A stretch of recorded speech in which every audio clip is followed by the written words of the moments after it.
Hello everyone. Welcome to realistquill. Like the video and subscribe to the channel.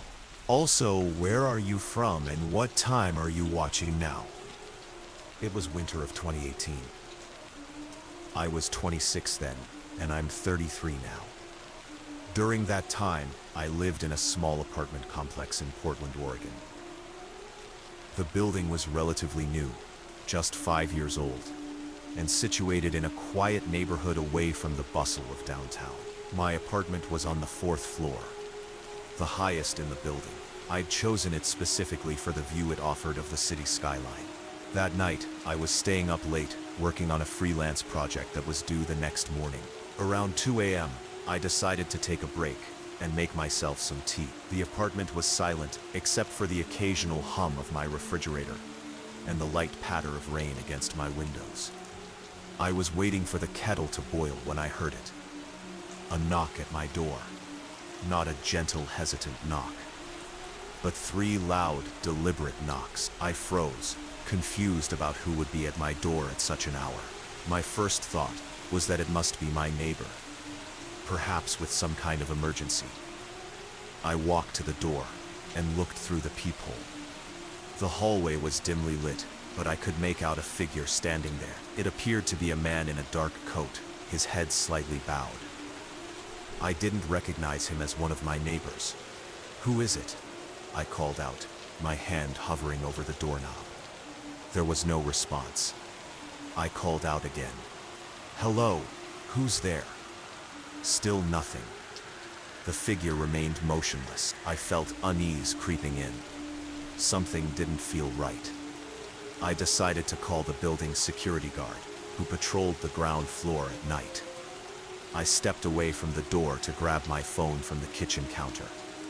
Just as I was dialing, I heard the knocking again. This time, it was louder, more insistent. I approached the door cautiously and looked through the peephole once more. The hallway was empty. I blinked, confused. Had I imagined the figure? I was certain someone had been standing there just moments ago. I glanced at the security chain to make sure it was fastened. It was.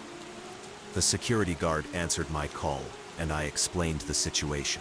He assured me he would come up to check the hallway immediately. I thanked him and ended the call, feeling slightly relieved. Then I heard it, knocking again. But this time, it wasn't coming from my front door. It was coming from my balcony door, on the 4th floor.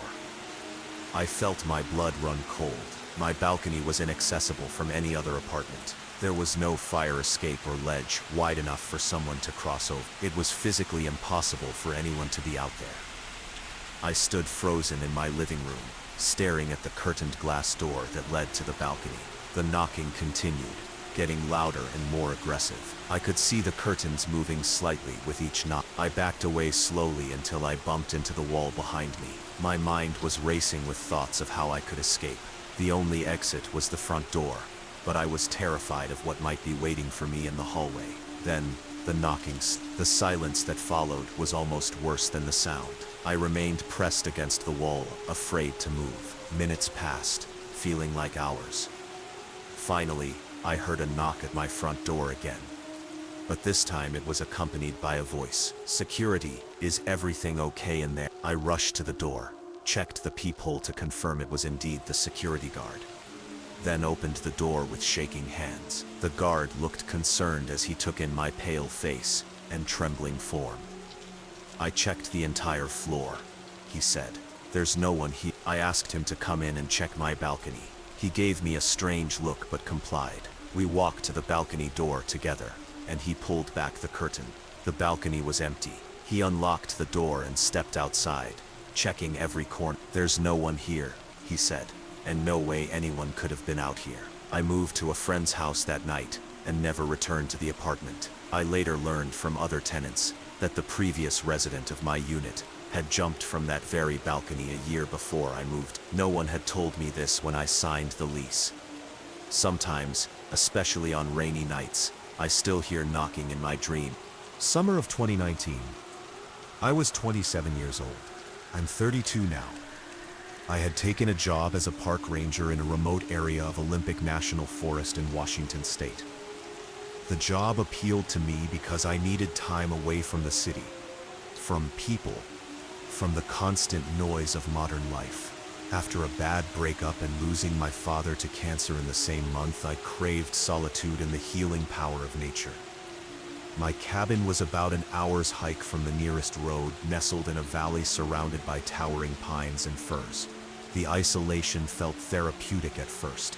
During the day, I would patrol designated areas, help the occasional hiker, and document wildlife sightings. At night, I would read by lantern light or sit on my porch watching the stars while listening to the sounds of the forest. One night in late August, I was awakened by a voice. It was faint, distant, but distinctly human. A woman's voice, calling out something unintelligible.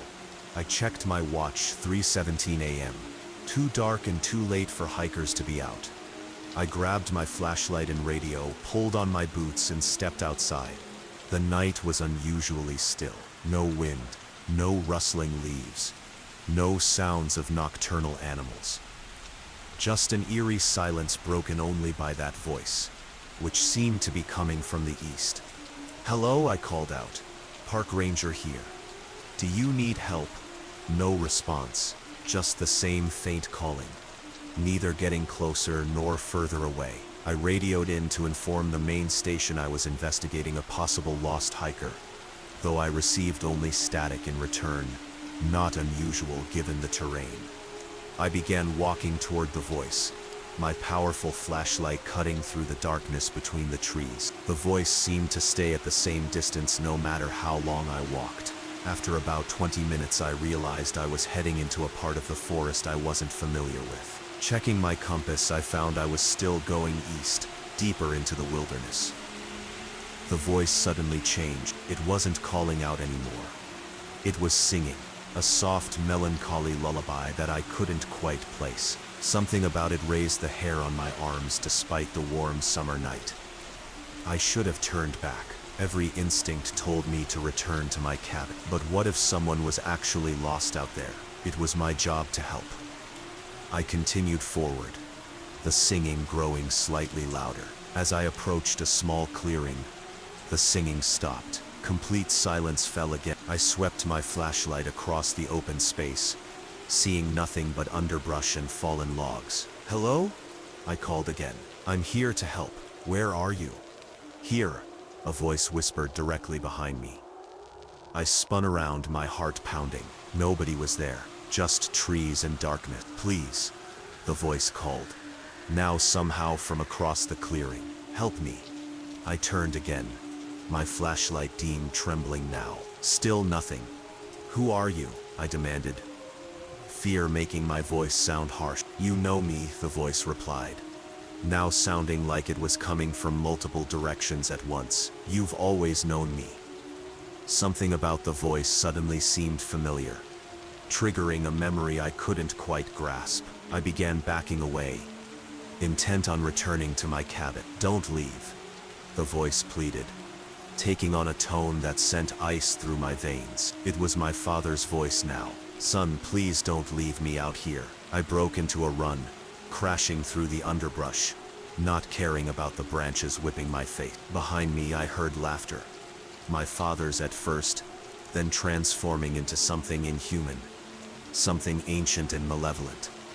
I ran until my lungs burned, until I finally saw the familiar shape of my cabin ahead. I burst through the door, locked it behind me, and collapsed onto the floor, gasping for breath. When morning came, I convinced myself it had been a dream, a hallucination brought on by grief and isolation. But as I was making coffee, I noticed something on my porch that hadn't been there the night before. A small pile of pine needles arranged in a perfect spiral. At its center was a smooth black stone that seemed to absorb the light around it. I requested a transfer that day. They moved me to a different area within the week. I never told anyone what I heard in the woods that night. But sometimes when I'm falling asleep, I hear that singing again, just at the edge of my consciousness, calling me back to those dark woods. It was spring of 2017. I was 24 then. Now I'm 32. I had just moved into my first apartment on my own after graduating from college. It was a basement unit in an old converted house in Chicago's Wicker Park neighborhood. The rent was surprisingly affordable for the area, which should have been my first clue, but I was too excited about my independence to question my good fortune. The apartment itself was nice enough. A small but functional kitchen, a decent-sized living room, a bedroom and a bathroom. One feature that the landlord had emphasized during the showing was the private storage area in the back of the basement, accessible through a door in my bedroom closet. Great for seasonal items or things you don't use often, he had said, barely glancing at the door when showing me around. I moved in during March, and for the first few weeks, everything was fine. I was settling into my new job at a marketing firm downtown, making friends in the neighborhood, and enjoying being on my own. I didn't even think about the storage area until about a month in, when I needed to put away my winter coats and boots. The door to the storage area was old and heavy, with a sliding bolt lock. It stuck slightly when I tried to open it, but with a firm push it swung inward. The space beyond was dark and musty. I pulled the cord on a single bulb hanging from the ceiling, illuminating a room about 10 feet by 10 feet, with a dirt floor and stone walls. It was empty except for some old wooden shelves built into the far wall. As I was arranging my winter items on the shelves, I noticed something odd. The dimensions of the room didn't seem right. My apartment covered the entire footprint of the house, but this storage room seemed to extend beyond where the foundation should end. I dismissed the thought.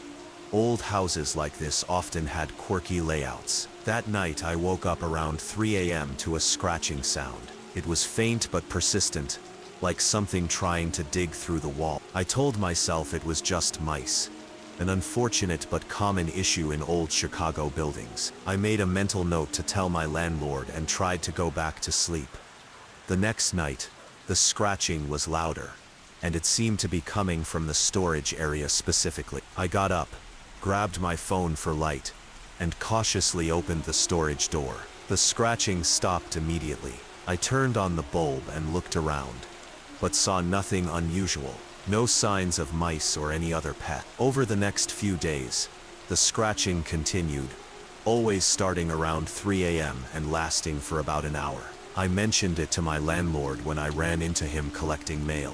Probably just the house settling, he said, dismissively. These old places make all kinds of noises, but it didn't sound like a house settling. It sounded deliberate, methodical. A week later, I noticed a change. The scratching had moved from the far wall to the floor, and now it sounded less like digging and more like something tapping in a pattern. Tap, tap, tap, pause. Tap, tap, tap, tap, tap, tap, tap. The same sequence over and over. I became obsessed with figuring out what was causing the noise. One night, I set up my phone to record audio in the storage room. The next morning, I listened to the recording with increasing horror. The tapping was there, clear as day, but what the recording captured that I hadn't heard in person was a voice. Faint, distorted, but unmistakably saying the same phrase repeatedly. Let me out. I packed a bag and stayed at a friend's place that night. When I returned the next day, determined to demand answers from my landlord, I found him waiting outside my door.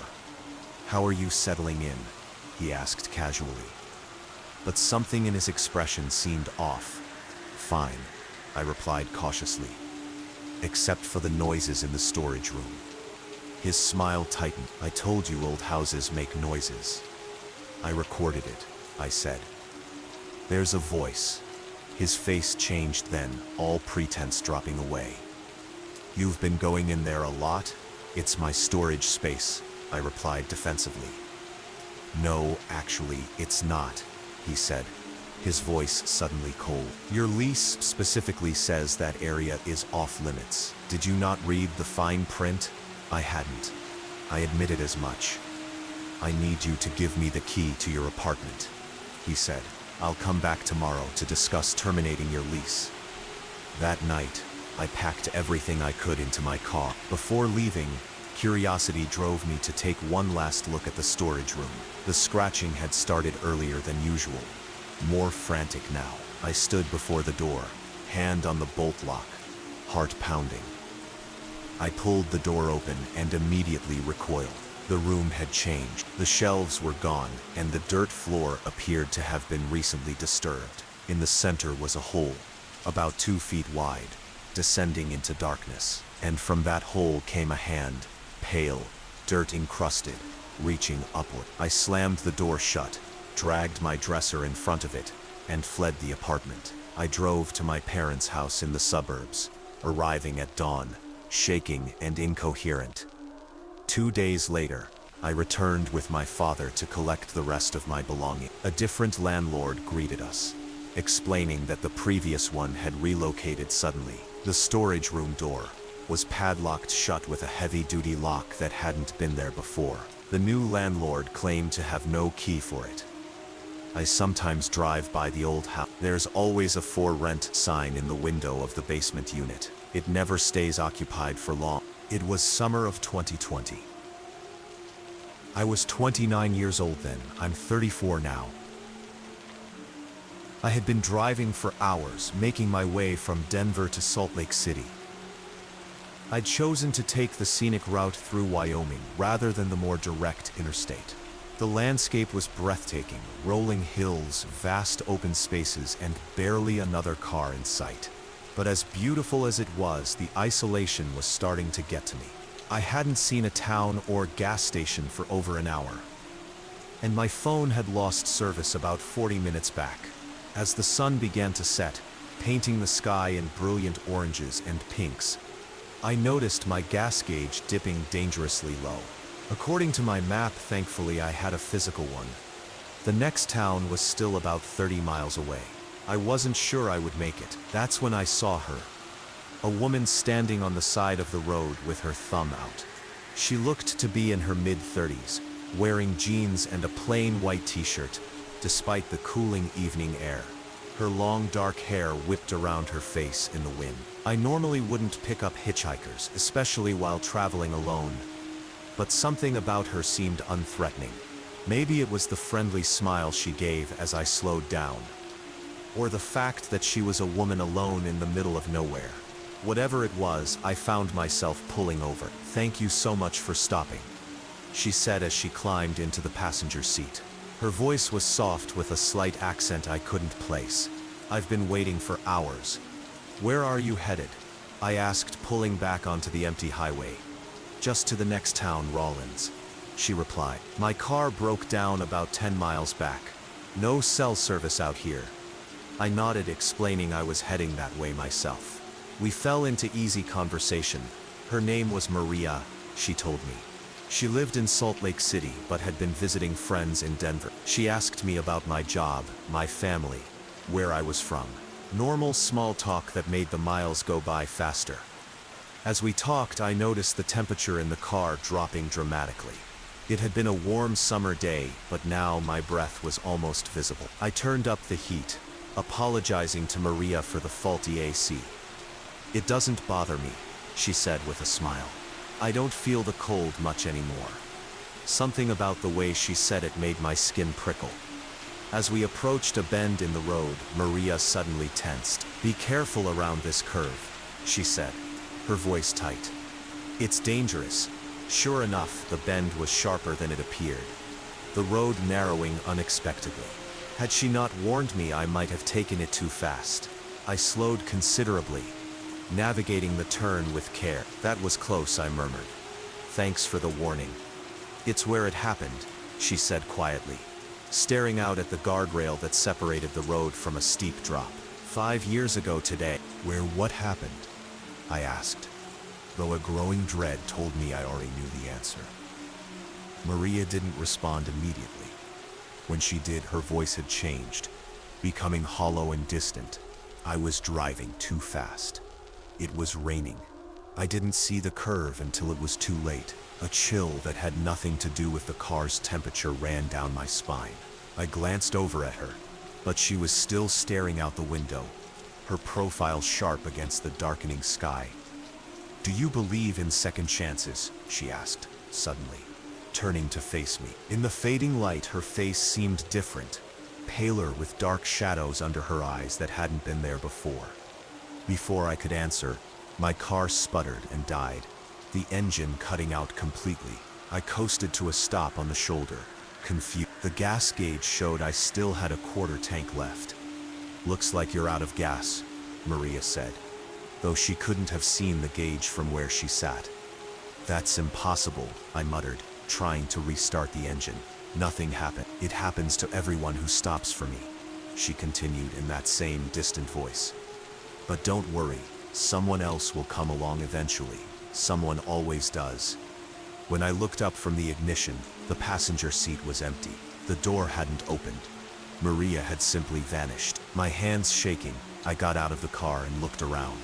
The highway stretched empty in both directions. The only sound was the wind whistling through the nearby rock formation. Attached to the guardrail near where we had stopped was a small memorial, a weather-beaten cross with a faded photograph of a woman with long dark hair.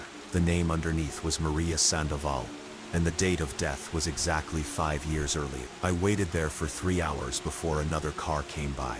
When I was finally rescued by a family heading to Rawlins, I asked if they had ever heard of Maria Sandoval. The father exchanged a look with his wife before answering. "The highway ghost. Yeah, everyone around here knows that story. They say she appears to warn travelers about the curve where she died. If you see her, consider yourself lucky."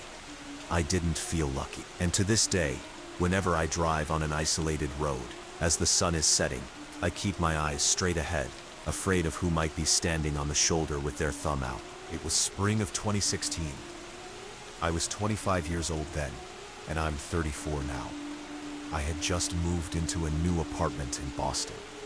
A beautiful pre-war building with high ceilings, crown molding, and hardwood floors throughout. It was significantly above my budget as a first-year resident at Mass General, but my grandmother had recently passed away and left me a small inheritance. I justified the expense as a gift to myself, a comfortable space to return to after grueling 36-hour shifts at the hospital. The previous tenant had left behind a few pieces of furniture, including an antique full-length mirror in the bedroom. It was gorgeous, an ornate wooden frame with intricate carvings of vines and flowers. The property manager told me it was too heavy and valuable to move, and that it conveyed with the apartment. I was thrilled to have such a beautiful piece.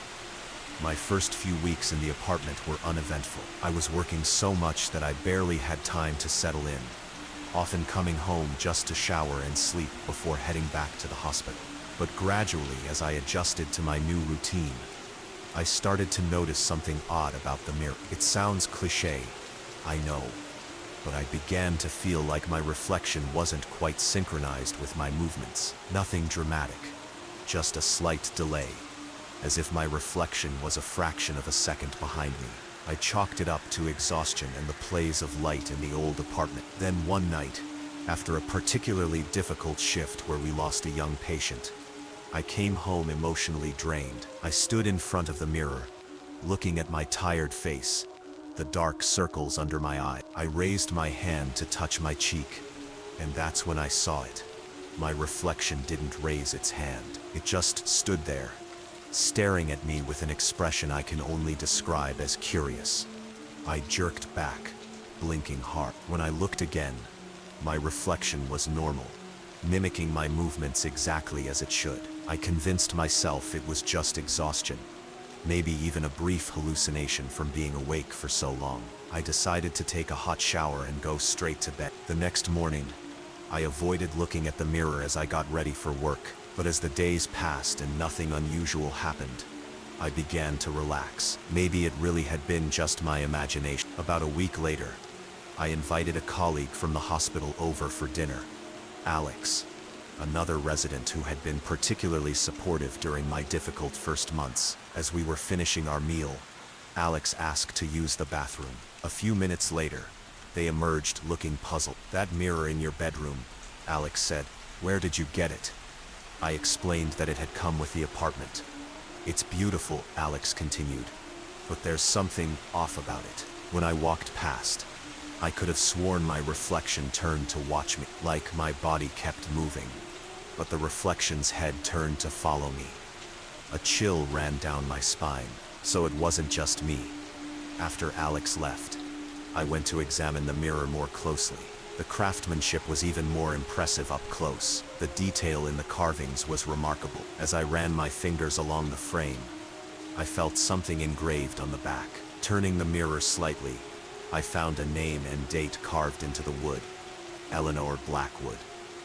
That night, I couldn't sleep. I kept thinking about the mirror and its previous owner. Around 3 a.m., I got up to get a glass of water.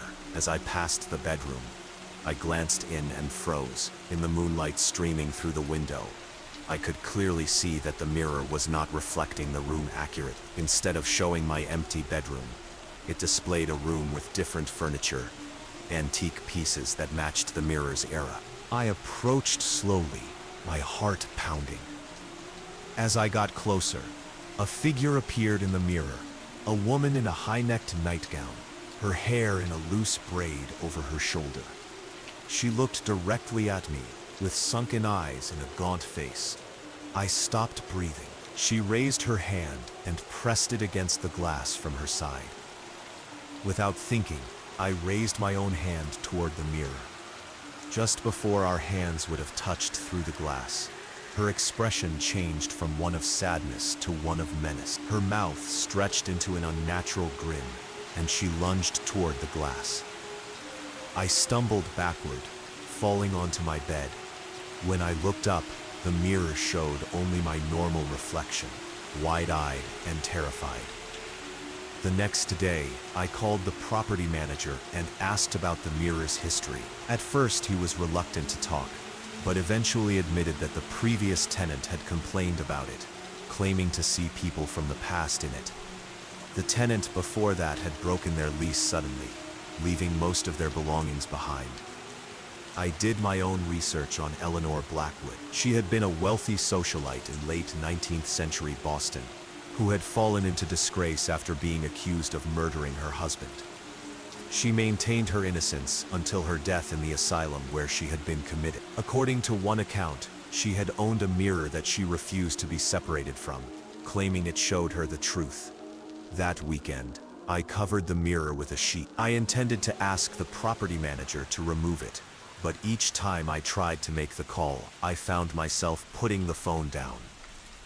Something kept stopping me. One night, I came home to find the sheet on the floor. I hadn't been in the apartment all day, and all windows and doors were locked. As I bent to pick up the sheet, I caught a glimpse of movement in the mirror. Not my reflection. Something behind me. I spun around, but my bedroom was empty. When I turned back to the mirror, I saw my bedroom as it would have looked a century ago, and Eleanor Blackwood standing behind me with her hands outstretched toward my neck. I moved out the next day, breaking my lease and leaving most of my things behind. The property manager wasn't surprised. He just nodded when I handed over my keys and said, "It was the mirror, wasn't it?" I later learned that the building had been constructed on the site of Eleanor Blackwood's former home. The mirror, apparently, was the only original piece that remained. Sometimes when I catch a glimpse of myself in a store window or a bathroom mirror, I think I see someone else looking back at me, just for a second. And I can't help but wonder if part of me is still trapped behind that antique glass, while something else walked away in my place. It was winter of 2017. I was 28 years old then. I'm 36 now. I'd been working as a registered nurse at Fairview Memorial Hospital in northern Michigan for about 3 years by that point. The hospital itself was old, built in the 1940s with sections dating back even further. It had that institutional feel that old hospitals do. Long corridors with flickering fluorescent lights, polished floors that squeaked under your shoes, and a persistent antiseptic smell that never quite masked the underlying scent of sickness and mortality. I typically worked in the general medicine ward, but that night, January 17th, I was assigned to cover the overnight shift in the East Wing. The East Wing was the oldest part of the hospital, scheduled for renovation later that year. It housed mostly long-term care patients, and a few rooms kept for overflow when other wards were full. The nurses stationed there were known to request transfers after a few months, claiming the atmosphere was depressing. Some even insisted the wing was haunted, but I dismissed those stories as typical hospital folklore. The East Wing had only 8 patients that night, scattered across 2 floors. I was the only nurse on duty, with a nursing assistant who would be making rounds and a doctor on call who was catching sleep in the break room. It was a skeleton crew, but not unusual for an overnight shift in that part of the hospital. My shift started normally enough. I received the handoff from the evening nurse, a woman named Claire, who seemed eager to leave. As she hurriedly briefed me on the patients, she mentioned room E21 almost as an afterthought. The patient in E21 was admitted yesterday, she said, flipping through her notes. I pushed the door open wider. The room was dimly lit by a single nightlight near the floor. The patient, Mrs. Eleanor Watts, according to her chart, was sitting perfectly upright in bed. She was much older than I had pictured from Claire's description. Her skin papery and translucent, stretched tight over pronounced facial bones. Her white hair hung loose around her shoulders. She was looking directly at the door as if she had been waiting for me. Mrs. Watts, I said, entering cautiously. Did you need something? Did you push your call button? The humming stopped, her eyes, milky with cataracts, fixed on mine. I immediately remembered Claire's warning not to make eye contact, but it was too late. I couldn't look away. Her gaze held mine with an intensity that belied her fragile appearance. They put me in the wrong room, she said, her voice surprisingly clear and strong for someone her age. This isn't my room. According to her chart, she wasn't supposed to be verbal. I approached carefully, maintaining a safe distance. I understand you're confused, Mrs. Watts. You're in the hospital. You were admitted yesterday. She smiled then, revealing teeth that seemed too numerous and sharp. Not Mrs. Watts, she said. She's asleep. She pointed a gnarled finger toward the bathroom door, which was closed. In there, a cold weight settled in my stomach. I glanced at the bathroom door, then back at the woman in the bed. Who are you then? I asked, my voice barely above a whisper.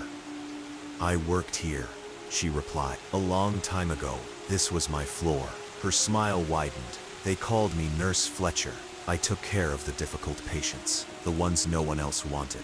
I edged toward the bathroom door, my heart pounding. And Mrs. Watts is in there? The woman, Nurse Fletcher, nodded slowly. She was making too much noise, the moaning. I couldn't stand it anymore. She tilted her head, studying me. You're new to this floor. You don't know the rules yet. My hand was on the bathroom doorknob now. I should have called for help. Should have backed out of the room and found Miguel or the doctor. But something compelled me to turn that knob. The bathroom was dark. I fumbled for the light switch and flicked it on. The bathroom was empty. No, Mrs. Watts.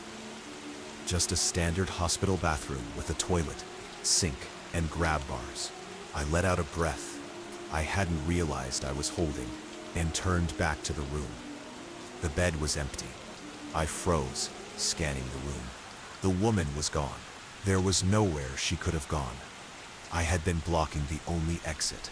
I checked under the bed, in the small closet, even behind the curtains. Nothing. I ran to the hallway and looked in both directions. Empty. Shaking. I returned to the nurse's station and immediately pulled up Mrs. Watts's chart on the computer. I needed to know more about her. What I found sent ice through my veins. The admission photo showed a completely different woman than the one I just encountered. This Mrs. Watts was heavier, with short gray hair and a round face. She looked nothing like the skeletal woman with long hair, who had called herself Nurse Fletcher. With trembling fingers, I searched the hospital's employee database for Fletcher. Nothing. I broadened my search to include former employees.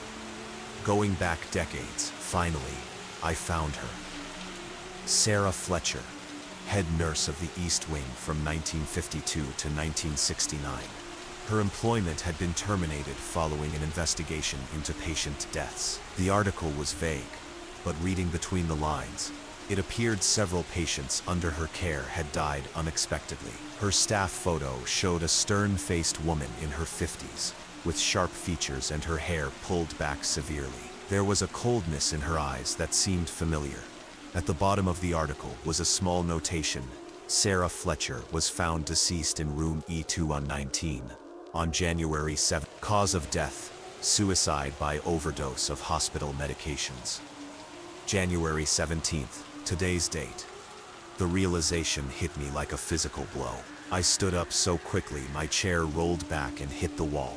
I needed to check on the real Mrs. Watts immediately. I ran down the corridor toward E219, cursing the flickering lights and my own pounding heart. The door to E219 was closed now, though I was certain I had left it open. I pushed it open and rushed inside. The room was freezing cold, my breath visible in thick clouds. Mrs. Watts, the real Miss Watts, was in the bed, eyes open and glassy, staring at the ceiling. Her mouth was stretched wide in what looked like a silent scream. I called a code blue immediately. The response team arrived within minutes, but it was too late. Mrs. Watts was pronounced dead at cause of death, cardiac arrest. The doctor said, natural causes, nothing suspicious. But I knew better.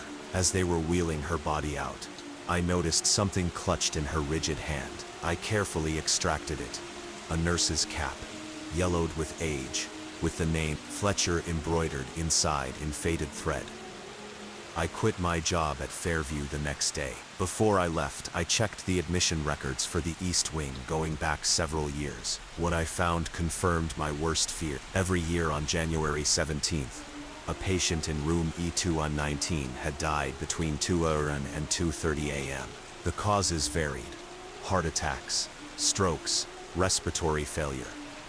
But the pattern was unmistakable. I reported my findings to hospital administration, but my story about Nurse Fletcher was dismissed as stress-induced hallucination. The room was never closed, though the East Wing renovation did eventually move forward. Room E219 was converted to a storage area. I still live in the same town, but I've never set foot in Fairview Hospital again. Every January 17th, I stay awake all night, watching the clock until 2, and every year on January 18th, I scan the local obituaries, dreading the day I'll read about another unexplained death in the East Wing. So far, it hasn't happened, but sometimes when I drive past the hospital at night, I glance up at the windows of the East Wing. More often than not, I see a figure standing at one of those windows, watching, waiting, and I know that Nurse Fletcher is still there, still making her round. It was summer of 2019. I was 34 years old then, and I'm 40 now.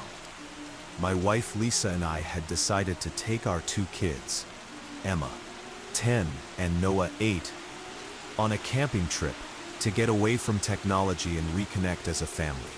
We chose the Allegheny National Forest in Pennsylvania, about a 4-hour drive from our home in Pittsburgh.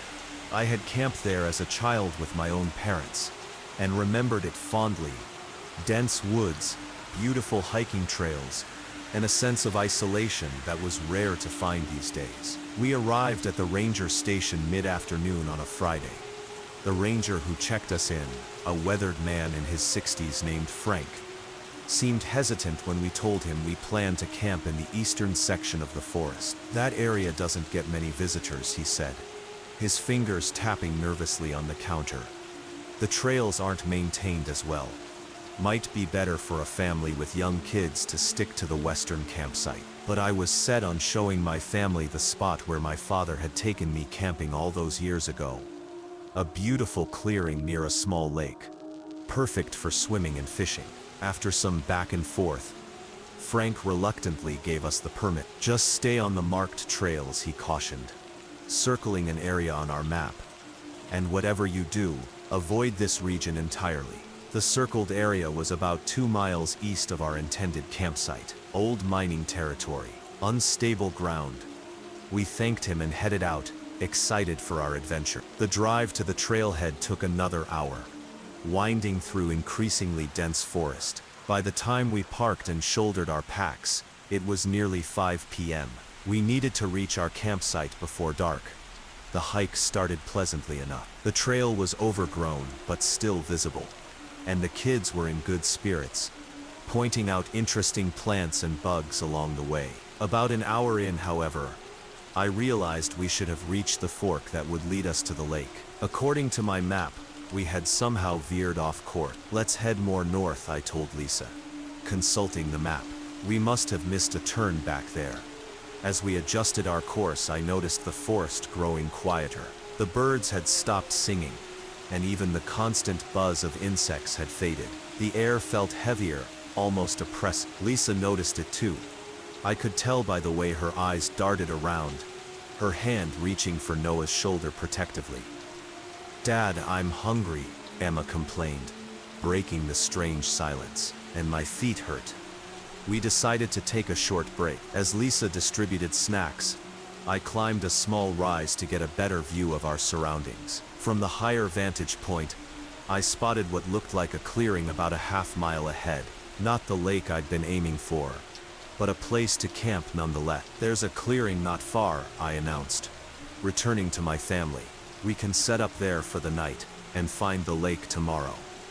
The last stretch of the hike was difficult. The underbrush had grown thicker, grabbing at our clothes and scratching our legs. Even stranger, we began to notice odd arrangements of sticks and stones along the way. Circles of pebbles, bundles of twigs tied with what looked like human hair. I tried to distract the kids from these unsettling discoveries, suggesting they were probably left by other hikers or perhaps formed naturally somehow. We reached the clearing just as the sun was setting. It was smaller than it had appeared from the rise, but large enough for our tent and a small fire. As we began to unpack, Emma tugged on my sleeve. "Dad," she whispered, pointing across the clearing, "there's a house over there."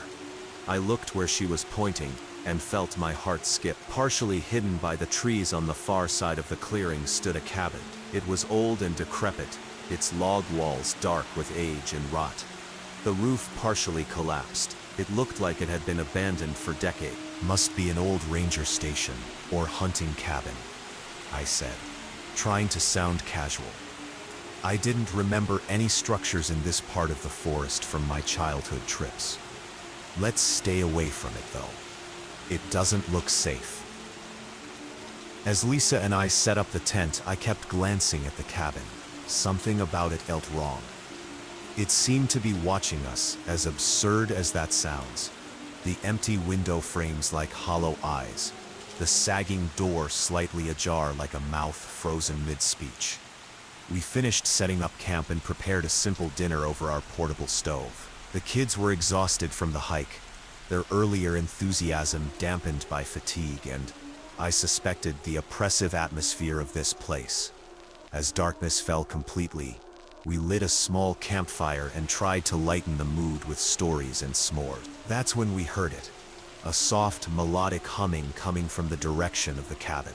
It sounded like a woman's voice, gentle and almost soothing, but with an underlying quality that raised the hair on my arms. "Someone else is camping here?" Noah asked, his small face illuminated by the flickering firelight. "Probably just the wind," Lisa said quickly, but her eyes met mine with unmistakable fear. The humming continued, occasionally shifting into what sounded like wordless singing. It was beautiful in a haunting way, reminding me of old lullabies. We ushered the kids into the tent earlier than planned, claiming they needed rest for tomorrow's activities. Once they were in their sleeping bags, Lisa and I sat outside the tent, speaking in hushed voice. "We should leave at first light," she said, her hands clutching her coffee mug so tightly her knuckles were white. "This place doesn't feel right." I agreed. The humming had stopped, but now there were other sounds. Soft footsteps circling our clearing just beyond the reach of our firelight. Occasional whispers that seemed to be coming from multiple directions at once. We decided to take turns keeping watch through the night. Lisa took the first shift while I tried to sleep in the tent with the kids. I must have dozed off despite my anxiety, because the next thing I knew, Lisa was shaking me awake. "James," she hissed, "there are people out there." I crawled to the tent entrance and peered out. The fire had burned down to embers, casting a faint red glow over the clearing, and in that dim light I could see them. Figures standing at the edge of the trees. 3 of them, unnaturally still, watching our tent. They were too far away and it was too dark to make out details, but they appeared to be wearing old-fashioned clothing, like something from a century ago. "Who are they?" Lisa whispered, her voice trembling. "I don't know," I replied, reaching for the flashlight. "Stay here with the kids." Against Lisa's protests, I unzipped the tent and stepped outside. The night air was frigid despite it being July, my breath visible in clouds. I switched on the flashlight and aimed it toward the figures. They were gone. Shaken, I rekindled the fire and sat beside it, flashlight and Swiss Army knife in hand. I told myself the figures had been a trick of the light, or other campers passing by. But deep down, I knew better. Around 3 a.m., with the fire burning low again, the humming resumed. It was closer now, and I could almost make out words within the melody. Despite my fear, I found myself straining to understand them. The tune was familiar somehow, like something from a half-forgotten dream. Then Emma screamed. I bolted into the tent to find her sitting upright in her sleeping bag, eyes wide with terror. "The singing lady was in here," she sobbed. She was leaning over Noah. Lisa and I looked at Noah, who was still sleeping peacefully. We comforted Emma, assuring her it was just a nightmare, though we both knew it wasn't. We spent the rest of the night huddled together in the tent, listening to the sounds outside, the humming, the footsteps, and occasionally what sounded like children laughing. As soon as the first light of dawn filtered through the trees, we packed up camp. The kids were unusually quiet, Noah seemingly oblivious to the night's events, Emma withdrawn and pale. As I was rolling up the tent, Noah wandered to the edge of the clearing, near the cabin. "Noah," Lisa called sharply, "come back here right now." "But they want to show me something," he replied, his voice oddly flat. He was pointing toward the cabin. I ran to him and grabbed his hand, pulling him back to our packs. "Who wants to show you something?" I asked, kneeling to look him in the eyes. "The family," he said simply. "The mom and dad and the little girl. They live in that house. They said I could come play with them." A cold dread settled in my stomach. "There's no one living in that house, buddy. It's old and empty." Noah shook his head stubbornly. "They're there. They've been there a long time. They're lonely." We left as quickly as we could, abandoning our original plan to find the lake. I was determined to get back to the car and out of these woods. But despite having a compass and map, we kept getting turned around. Trails that should have been there were overgrown or missing entirely. It was as if the forest itself was shifting around us. By midday, we were exhausted and increasingly desperate. That's when Emma spotted something through the trees. Another clear. Hoping it might give us a better vantage point to orient ourselves, we headed toward it. As we emerged from the trees, my heart sank. We were back at the same clearing we had left hours ago. Our extinguished campfire sat in the center, the ashes cold, and across the clearing stood the cabin, looking somehow more intact than it had the night before. "That's impossible," Lisa whispered. "We've been walking away from here all morning." Before I could respond, Noah broke free from my grip and ran toward the cabin. "Noah!" I yelled, running after him. But he was fast, fueled by some excitement I couldn't understand. He reached the cabin door before I could catch him and pushed it open, disappearing inside. The few seconds it took me to reach the cabin felt like hours. I burst through the door, calling Noah's name. The interior was a single room, empty except for the rotting remains of wooden furniture. A table, chairs, what might have been a bed frame. Dust and leaves covered the floor, and Noah was standing in the center of the room, looking up at something I couldn't see. "Noah," I said softly, afraid of startling him. "Come here, son." He didn't seem to hear me. He was smiling, nodding as if listening to someone. He reached out his hand as if to take something being offered. I lunged forward and grabbed him, pulling him back toward the door. That's when I noticed the floor. Our footprints in the dust were the only ones there, and yet Noah had clearly been interacting with someone. As I dragged Noah out of the cabin, he began to cry. "They want me to stay," he sobbed. "They need me. The little girl is so lonely." Lisa and Emma were waiting outside, Emma clinging to her mother's leg. "We need to go," I said, my voice more steady than I felt. Now, we headed back into the forest, me holding Noah's hand in a death grip, constantly checking the compass to ensure we were moving in a consistent direction. Noah continued to cry for the first mile, begging to go back, saying they were calling for him. Eventually he fell silent, walking beside me with an empty expression that was almost more concerning than his tears. After what felt like hours of hiking, we stumbled onto a wide, well-maintained trail, one that was clearly marked on our map. Relief washed over us. We were back in the part of the forest that was regularly patrolled and visited. We practically ran back to our car. As we were loading our gear, a Forest Service truck pulled up beside us. The ranger who stepped out was Frank, the same man who had checked us in. "You folks okay?" he asked, his eyes taking in our disheveled appearance and Noah's tear-stained face. "You look like you've had a rough time." "We got lost," I explained, not wanting to sound crazy by mentioning the cabin or the figures. "Ended up camping in a clearing with an old cabin nearby." Frank's expression changed immediately. "A cabin? Where exactly?" I described the location as best I could. With each detail, Frank's face grew paler. When I finished, he removed his hat and ran a hand through his gray hair. "That's not possible," he said finally. "That area was where I told you not to go. The old mining territory. There was a settlement there back in the 1880s. A few families who worked the mines. The whole place was abandoned after a cave-in. Killed most of the men, but there's nothing left now. A forest fire burned through in the 1960s. Destroyed everything, including an old cabin that had belonged to the foreman. But we saw it," Lisa insisted. "We were there."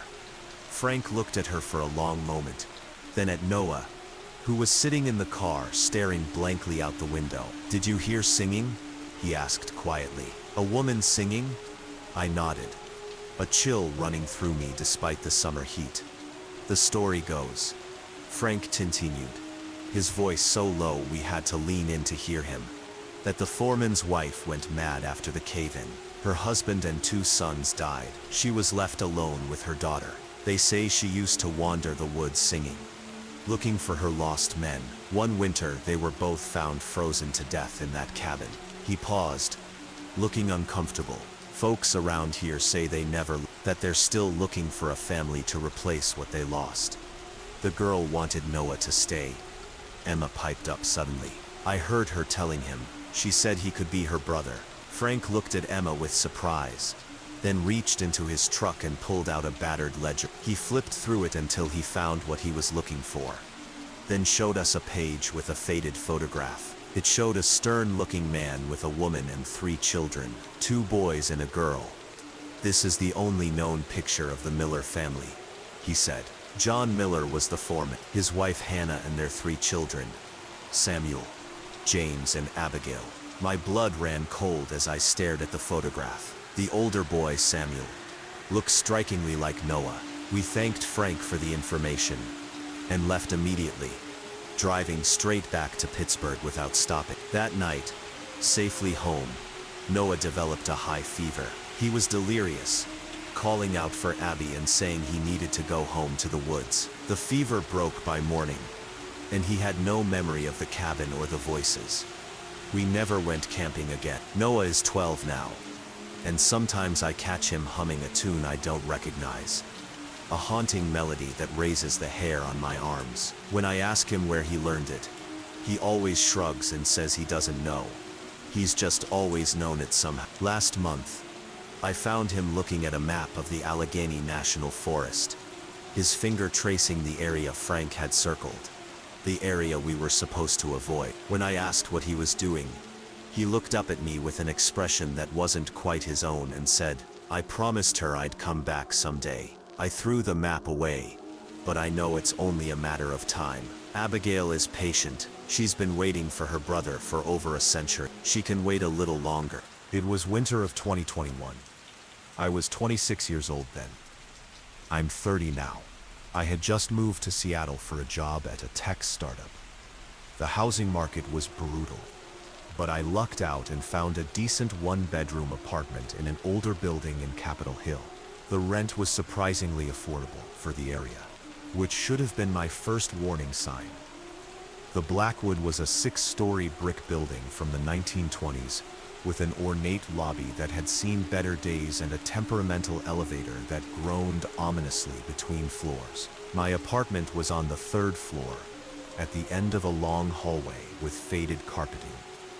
It wasn't glamorous, but it was clean and spacious enough for a single person, with tall windows that let in plenty of light during Seattle's brief winter days.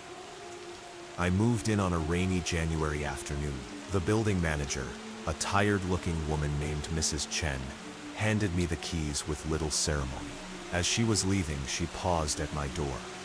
"If you hear noises from upstairs, don't worry," she said. "Apartment 402 is empty right now, but the pipes make sounds. Old building." She hesitated, then added, "And it's better not to bother the tenant in 32. Mr. Dwyer keeps to himself." I nodded, not thinking much of it. Every building had its quirks and characters. My first week in the apartment passed uneventfully. I settled into my new job, began exploring the neighborhood, and slowly unpacked my belongings. It wasn't until my 8th night there that I noticed anything unusual. I was awakened around 3 a.m. by a scratching sound. At first I thought it was coming from inside the walls, maybe mice, though Mrs. Chen had assured me the building was pest-free. I turned on my bedside lamp and listened. The scratching continued, rhythmic and deliberate. It wasn't coming from the walls but from the ceiling directly above my bed. I remembered Mrs. Chen's warning about the pipes in the empty apartment above me and tried to go back to sleep. But the sound changed, becoming more like shuffling, heavy, dragging footsteps moving back and forth across the ceiling. This wasn't pipes, this was someone walking. The next morning, I ran into Mrs. Chen in the lobby and mentioned the noise. "I thought you said apartment 402 was empty." A strange look crossed her face. "It is empty," she replied. "Has been for months." "Well, someone was walking around up there last night," I insisted. "I heard them clearly." Mrs. Chen's expression shifted to something that looked almost like fear. "Could have been the wind," she said unconvincingly. "Or maybe you were dreaming. These old buildings, they settle at night." She hurried away before I could question her further. That evening, I found myself listening for sounds from above. The apartment was silent until about 11 p.m., when the scratching began again. It started slow and light, then gradually intensified, joined by the shuffling footsteps I'd heard the night before. I decided to investigate. The hallway was dimly lit as I made my way to the elevator. The button for the 4th floor was missing, I noticed for the first time. I had to press the exposed wires to call the elevator. When I reached the 4th floor, I was struck by how different it was from my own. The carpet here was more worn, the walls discolored with age. The overhead lights flickered erratically, casting shifting shadows down the corridor. Apartment 402 was directly above mine. I stood outside its door listening. The scratching was louder here, unmistakable. I knocked firmly. The scratching stopped immediately. Complete silence fell. I knocked again. "Hello?" I called. "Is someone in there?" No response, but I could feel something on the other side of the door. A presence almost palpable in its intensity. The air felt suddenly colder, and I had the distinct impression that I was being watched through the peephole. A door opened farther down the hallway, making me jump. An elderly man peered out, his rheumy eyes narrowing at the sight of me. "You shouldn't be up here," he said, his voice raspy with age. "No one comes to the 4th floor." "I live downstairs," I explained, "in 302. I keep hearing noises from up here." The man's eyes widened. "You're in 302? He shook his head slowly. "That's not possible. No one has lived there since." He trailed off, looking confused. Then his expression hardened. "You need to leave this floor. Now." He retreated into his apartment, closing the door firmly. Unsettled but still curious, I tried the handle of 442. To my surprise, it turned easily. The door swung open to reveal darkness. I fumbled for a light switch but found none. Using my phone's flashlight, I stepped cautiously into the apartment. It was empty, as Mrs. Chen had said, but not in the way I expected. There was no furniture, no signs of habitation, but the walls and ceiling were covered in scratches. Thousands of deep grooves, carved into the plaster, forming patterns that seemed almost like writing in a language I couldn't comprehend. The floor was bare concrete, stained with dark patches that I desperately hoped were water damage. In the center of the main room was a large circle drawn in what looked like ash or charcoal. The air was thick with a musty, organic smell that made my throat constrict. And it was cold, so cold that my breath came out in visible clouds in the beam of my flashlight. I backed out quickly, pulling the door shut behind me. My heart was racing as I returned to the elevator. As the doors closed, I caught a glimpse of something moving at the end of the hallway. A dark, hunched shape that seemed to be dragging itself toward the elevator. I repeatedly pressed the button for the 3rd floor, silently willing the ancient machinery to move fast. Back in my apartment, I double-checked my locks and tried to rationalize what I'd seen. The scratched walls could be explained by previous tenants or renovations. The circle on the floor might have been left by a previous occupant's furniture. The shape in the hallway was probably just the elderly resident I'd spoken to. But I couldn't shake the feeling that something was terribly wrong in this building. The next day was Friday, and I decided to use the weekend to do some research on the Blackwood. At a local coffee shop with reliable Wi-Fi, I searched for information about the building's history. Most of what I found was mundane. It had been built in 1924 as luxury apartments, fell into disrepair in the 1970s, and had changed ownership multiple times. Then I stumbled upon an article from a Seattle newspaper dated. The headline read, "Mysterious death at historic apartment building remains unsolved." The article detailed the discovery of a body in apartment 302, my apartment, in a state of severe decomposition. The deceased was identified as Robert Dwyer, who had lived there for over 30 years. The cause of death was undetermined, but neighbors reported not having seen him for months before the discovery. The most disturbing detail was that the ceiling of the apartment was found covered in scratches, as if Dwyer had been trying to claw his way out, or something had been trying to claw its way in. I felt sick. Mrs. Chen had mentioned a Dwyer in 302, but that was impossible if Dwyer had died and I was living in 302 now, not the apartment below. Something wasn't adding up. I gathered my courage and decided to confront Mrs. Chen. I found her in the small management office off the lobby. "I need to know about Robert Dwyer," I said without preamble. "The man who died in apartment 3. Mrs. Chen's face drained of color. "Who told you that name?" she asked, her voice barely above a whisper. "I read about it online," I said. "And you mentioned a Miss Dwyer in 302. But you told me I was in 3. So which is it?" Mrs. Chen sighed deeply, then got up and closed the office door. "Please sit down," she said. According to Mrs. Chen, Robert Dwyer had indeed lived in apartment 302. He had been a reclusive man, a former professor of anthropology, who had become increasingly paranoid and erratic in his final years. Neighbors reported hearing him talking to himself at all hours, and he had filled countless notebooks with writings about an entity he believed was trying to enter our world through the building. After his death, no one would rent 302, Mrs. Chen explained. Those who tried never stayed more than a few nights. They all complained about the same things: scratching sounds from above, feelings of being watched, nightmares so vivid they couldn't tell if they were awake or asleep. She paused, not meeting my eyes. The owner decided to renumber the apartments last year. Your apartment is actually full. The real 302 has been sealed up since Dwyer's death. My mind raced, trying to process this information. But if I'm in 402, then what's above me? Miss Chen's hands trembled slightly as she adjusted her glasses. There is no 5th floor in this building. At least, not officially. What do you mean, not officially?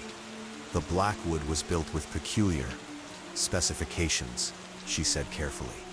The original architect had unusual beliefs. He designed the building to incorporate what he called intermediate spaces, areas that exist between traditional floors. The space above your apartment isn't apartment 502, it's not on any floor plan. It's one of these intermediate spaces.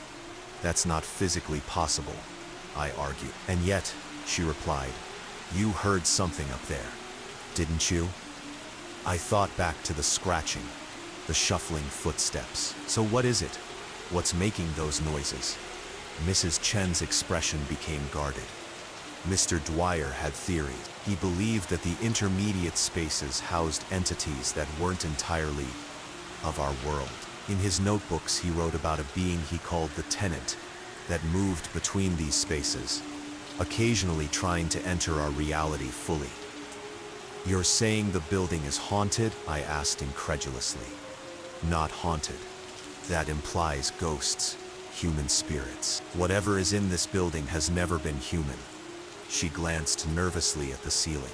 Mr. Dwyer believed that the Tenant was trying to find a suitable host to help it fully manifest in our world. He thought it had chosen him. As far-fetched as her story sounded, it filled me with a cold dread that felt entirely rational. I thought about the scratched walls in the apartment above mine, the ash circle on the floor, the figure I'd glimpsed in the hallway. I need to see apartment 302, I said firmly. The real 302. Mrs. Chen shook her head vehemently. It's sealed for a reason. After Dwyer's death, strange things happened to anyone who entered that space. The owner had it permanently closed. She reached into her desk drawer and pulled out a ring of keys. But I can't stop you, can I? Just remember, I warned you. She handed me a tarnished brass key. If you insist on seeing it, go tonight after midnight. That's when the barrier between spaces is thinnest anyway. You might as well see everything there is to see. I took the key, uncertain if I was being brave or incredibly foolish. That night, I waited until the building had fallen silent. At 12:30 a.m., I made my way to the 3rd floor. The hallway seemed different somehow, longer and more twisted than it should be. The doors spaced at irregular intervals. I found 302 at the end of the corridor, partially hidden in shadow despite the overhead light. The door looked older than the others, its paint peeling to reveal dark wood underneath. Yellow caution tape crossed the frame in an X pattern, and a small sign read, "Do not enter, building management." I removed the tape and inserted the key with trembling hands. It turned smoothly, as if the lock had been recently oiled. The door swung open silently, revealing darkness so complete it seemed to swallow the light from the hallway.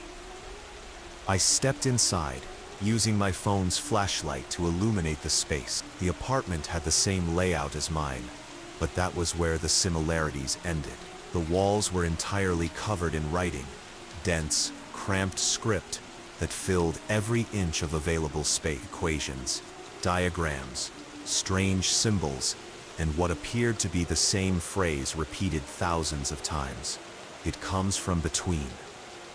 In the center of the living room was a large circle drawn in black, surrounded by smaller circles containing symbols.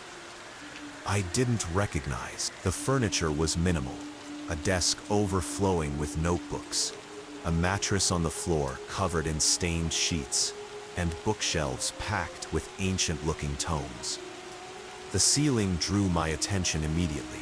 Unlike the scratches I'd seen in the apartment upstairs, these weren't random.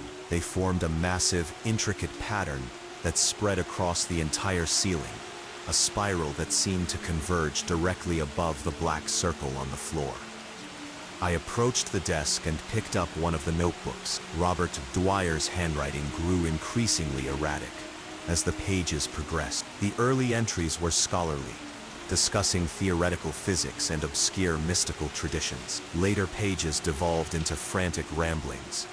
I'm aware of it now. I hear it moving in the space above me, though there should be nothing there. The building's dimensions don't make sense. I've measured repeatedly. There are extra feet, extra inches between floors that can't be accounted for in the blueprints. These spaces are where IT exists, where IT waits. IT speaks to me now, not in words but in dreams. IT shows me what IT wants: a door, a vessel, a body. My body. I've reinforced the ceiling with the sigils, but they're weakening. IT scratches constantly now, testing the barriers. I can't sleep. I can't leave. If I leave, IT will find someone else, someone who doesn't know how to resist. The final entry made my blood run cold. I understand now. The apartment itself is the circle, the summoning space. The entire building was designed for this purpose, to thin the veil between worlds. I've been chosen because I recognize the truth. The only way to end this is to end myself, but IT won't let me die. IT keeps bringing me back. I've tried 3 times now. IT needs me alive but not aware. I'm hiding this journal. If you're reading this, you're already part of the pattern. Look up. I slowly raised my eyes to the ceiling. The scratches seemed to be moving, shifting subtly, like writhing worms. And in the center of the spiral pattern, the plaster was bulging downward, as if something was pressing against it from above. As I watched, a crack formed in the bulge, widening until I could see something moving within. Not darkness, but something darker than darkness, with a texture that hurt my eyes to focus on. I should have run then. Any sane person would have, but I was transfixed, unable to look away as a viscous black substance began to seep through the crack, not dripping down, but somehow flowing sideways and then upward, defying gravity. It pooled on the ceiling around the crack, spreading outward along the spiral pattern etched there. A soft scratching sound filled the room, growing louder until it became a cacophony of nails on plaster. The black substance pulsed rhythmically, each pulse corresponding to the scratches growing louder. Then I heard a voice, not audibly but inside my head, ancient and cold and utterly inhuman. Finally, it seemed to say, a new tenant. The black substance suddenly shot downward, not falling but lunging toward me with purpose. I scrambled backward, knocking over the desk and sending notebooks flying. I reached the door and flung myself into the hallway, slamming the door behind me. I could hear the thing inside, scratching frantically at the door, the sound exactly like what I'd been hearing above my apartment. I ran to the elevator, repeatedly pressing the call button. As I waited, I looked back down the hallway. Black liquid was seeping under the door of 302, forming a puddle that began to take shape, a vaguely humanoid figure rising from the floor. The elevator arrived with a cheerful ding that seemed obscenely out of place. I threw myself inside, pressing the button for the lobby. As the doors began to close, I caught a glimpse of the figure now fully formed, lurching down the hallway toward me. A man-shaped silhouette of absolute darkness, featureless except for what looked like hundreds of scratching fingers extending from its surface. The doors closed just before it reached me. I collapsed against the elevator wall, my heart threatening to burst from my chest. In the lobby, I found Mrs. Chen waiting, her face grim. "You saw it," she said. It wasn't a question. "What is that thing?" I gasped. Mr. Dwyer called it the tenant. Others before him had different names for it. The architect who designed this building called it the dweller between. She sighed heavily. It's been here since before the building was constructed.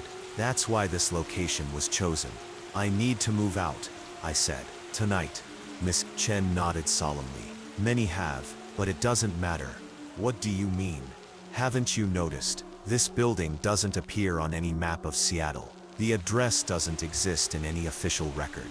And yet, people find their way here when they need housing. The building calls to those it wants. I stared at her, a horrible realization dawning.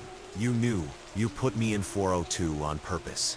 Not me, she said, shaking her head.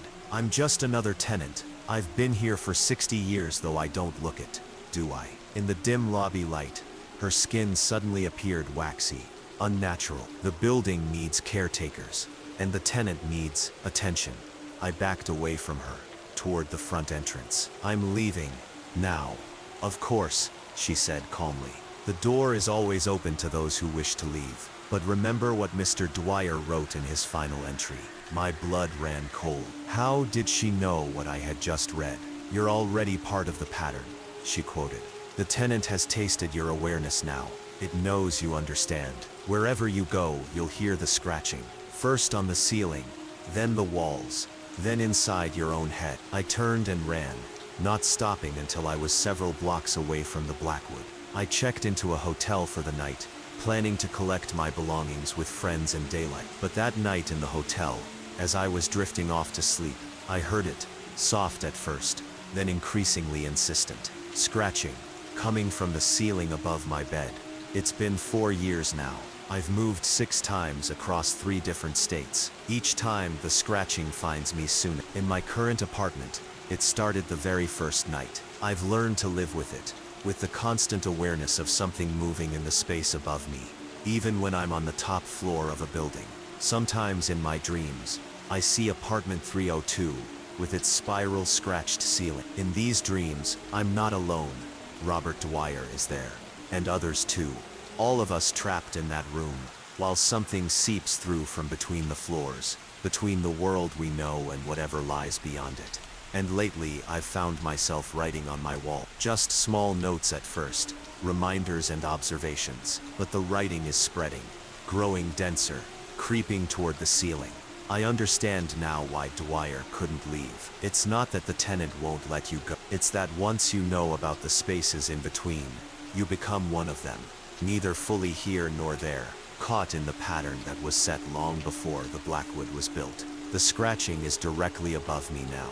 It never stops. Sometimes I catch myself scratching back. It was autumn of 2018.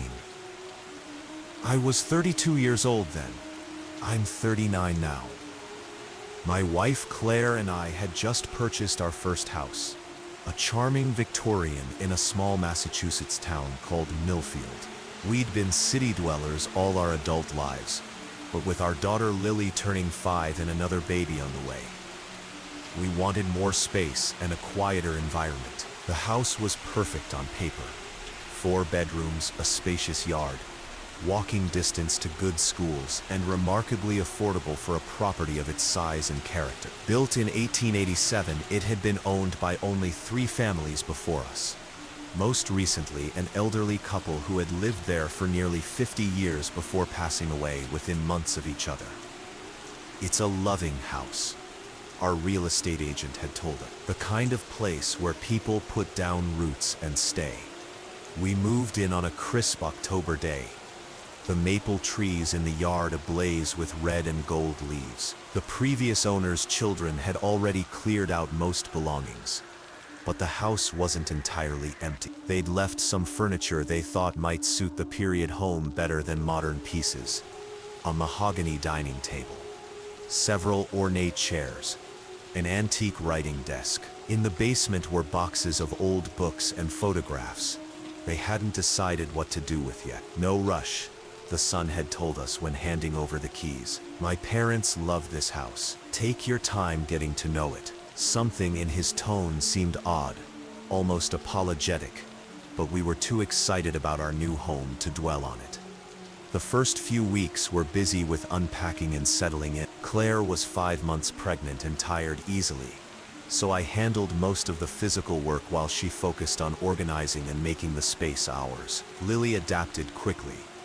Enchanted by her large bedroom with its window seat overlooking the garden, I was setting up my home office in what had once been a sewing room.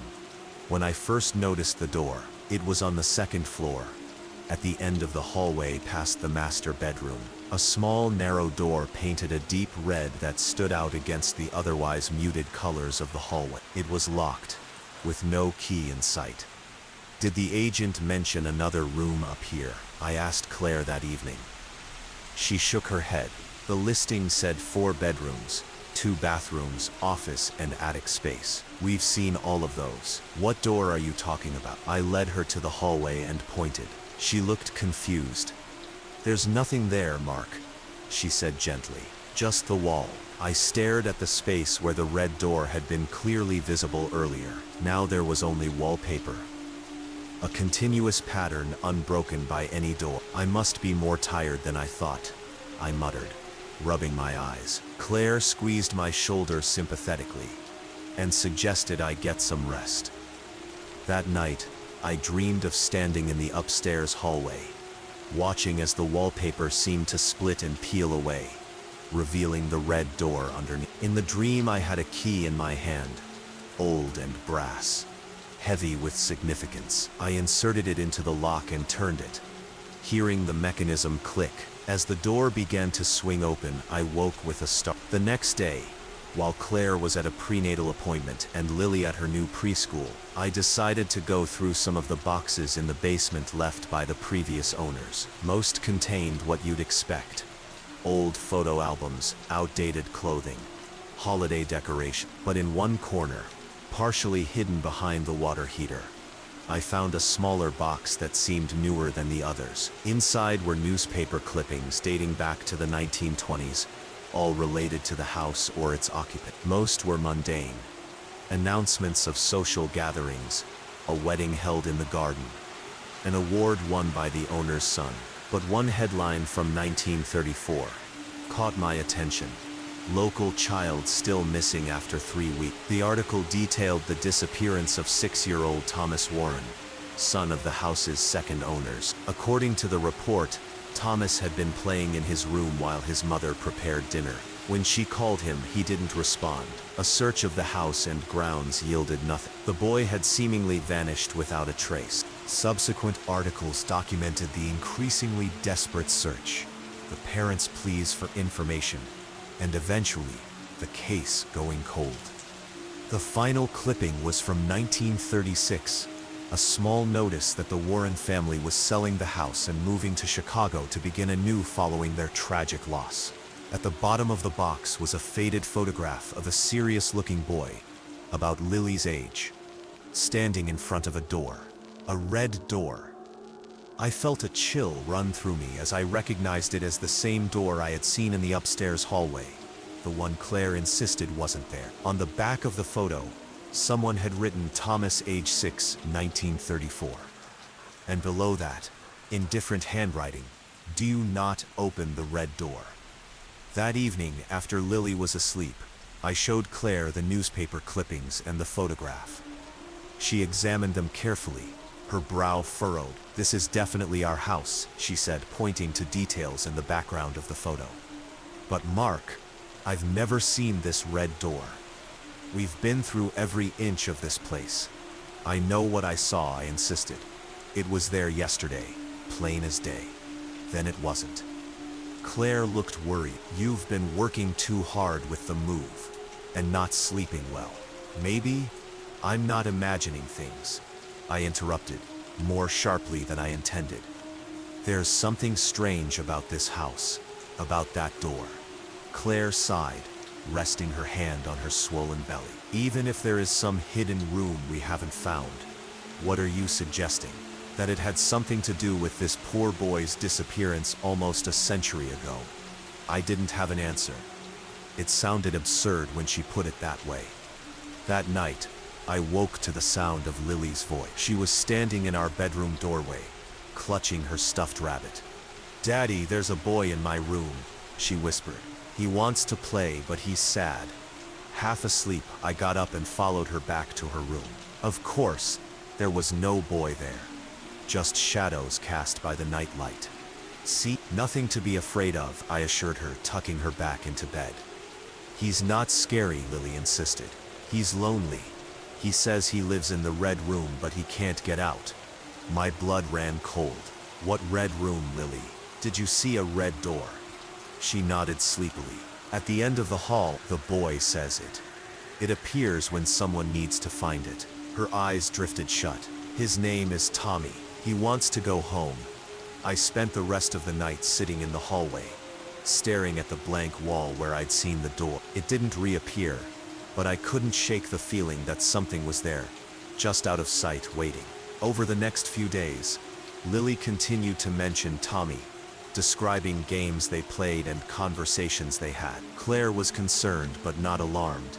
Imaginary friends were normal at Lily's age, she reasoned, especially given the stress of moving. But I wasn't convinced. Too many details of Lily's stories aligned with what I'd learned about Thomas Warren. She mentioned his dislike of oatmeal and love of toy trains, facts that had been noted in the newspaper articles. She described his clothing in terms that matched the photograph I'd found. And then there was the door. I saw it twice more in the following week. Once in the middle of the night when I got up for a glass of water, and once in broad daylight while I was bringing laundry upstairs. Both times it vanished when I tried to show Claire, and both times she looked at me with increasing worry.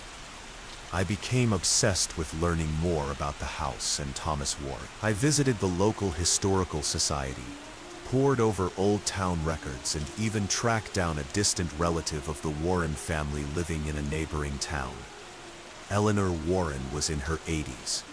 Thomas's cousin once removed. She invited me into her apartment filled with family photographs, including several of the house as it had looked in the night. Such a tragedy, she said, sipping her tea. It destroyed my aunt and uncle. They never recovered. Was there any theory about what happened to Thomas? I asked. Eleanor hesitated. There were many theories. Some thought he'd wandered into the woods behind the property and gotten lost. Others suspected more sinister causes. But my aunt, she had a different idea. What was that? My aunt believed there was something wrong with the house itself. Eleanor's voice dropped to a near whisper. She claimed there was a room that appeared and disappeared, with a red door that only certain people could see. She believed Thomas had gone into that room and couldn't find his way out. I felt the hair rise on the back of my neck. Did she ever find this room? Eleanor shook her head. No.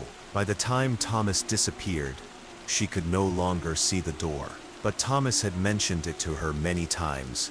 A special red door that led to a magical place. She thought it was just childish imagination until he vanished. Before I left, Eleanor pressed something into my hand. A small brass key, tarnished with age. This was found among my aunt's possessions after she died. There was a note with it that said, "For the red door." I've kept it all these years, though I never knew what door it was meant to open. Perhaps you should have it now. That night, I had the dream again, standing before the red door with a key in my hand. But this time, when the door swung open, I caught a glimpse of what lay beyond. A room with walls that seemed to stretch impossibly far, decorated like a child's nursery from the night. In the center of the room was a small figure with his back to me. As he began to turn around, I woke up. The key Eleanor had given me was on my nightstand, exactly where I'd placed it before bed. I picked it up, turning it over in my fingers, feeling its weight. It looked exactly like the key from my dream. "Daddy," Lily's voice came from the doorway, startling me. "Tommy says you have the key now. He says you can help him go home." Claire stirred beside me. "What's going on?" she murmured sleepily. "Nothing, sweetie," I told her, getting out of bed. "Lily just had a bad dream. I'll take her back to bed." I walked Lily back to her room, my mind racing. "How did you know about the key, Lily?" "Tommy told me," she said simply. "He watches you sometimes. He says the door will come back tonight, but only once. It's his last chance to go home. I tucked her in, trying to keep my voice steady. And where is home for Tommy? Lily yawned. Not in the red room. That's just where he got stuck. His real home is wherever his mom and dad are. Her eyes drifted shut. Tommy says they've been waiting for him for a very long time. I returned to bed but couldn't sleep.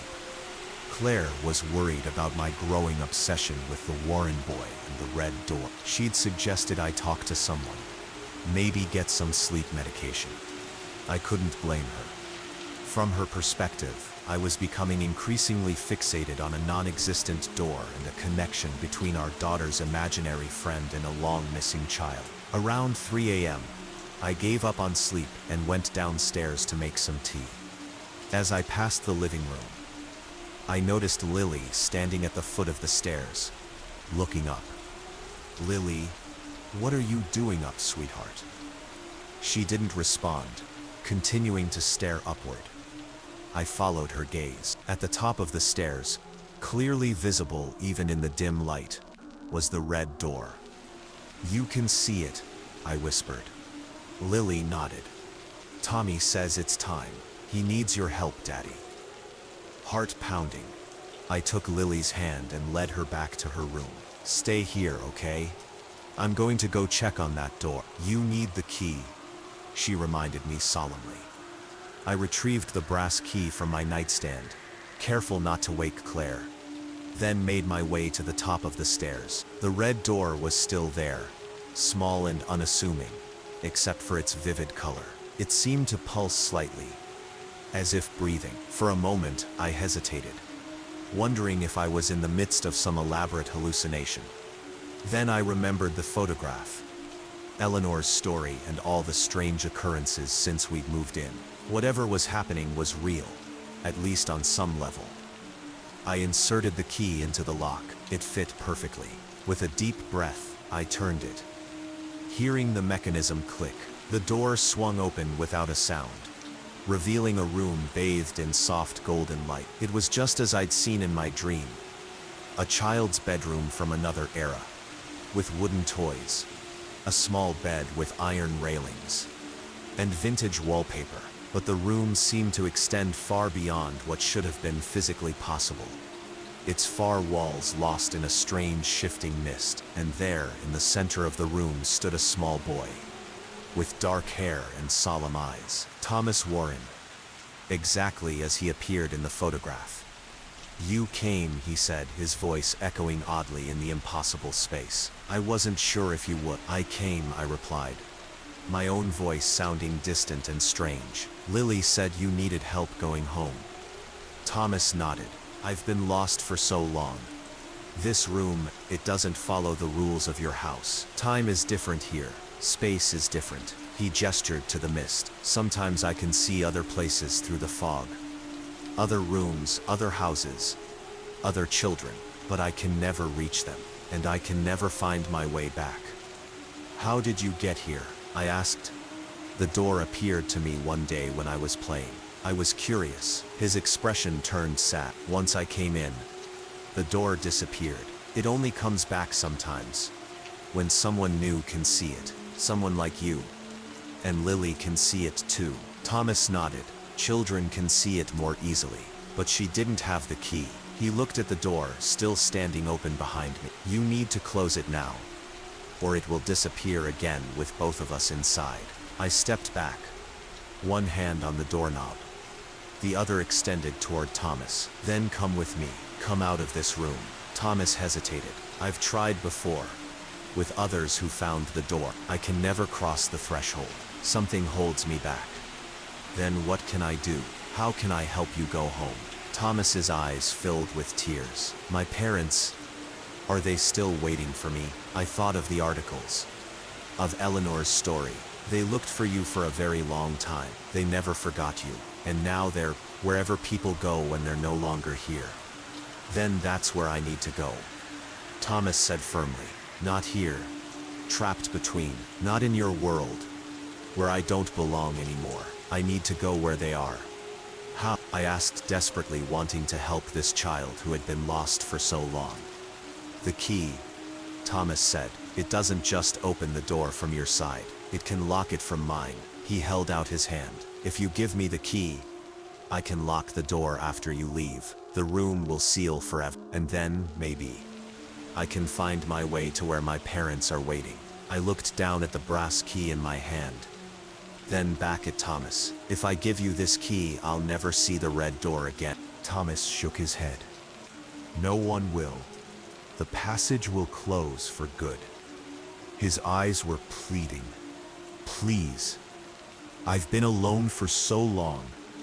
I knew what I had to do. I held out the key, and Thomas took it, his fingers passing through mine like cold mist before solidifying around the brass. Thank you, he whispered. Then, unexpectedly, he smiled.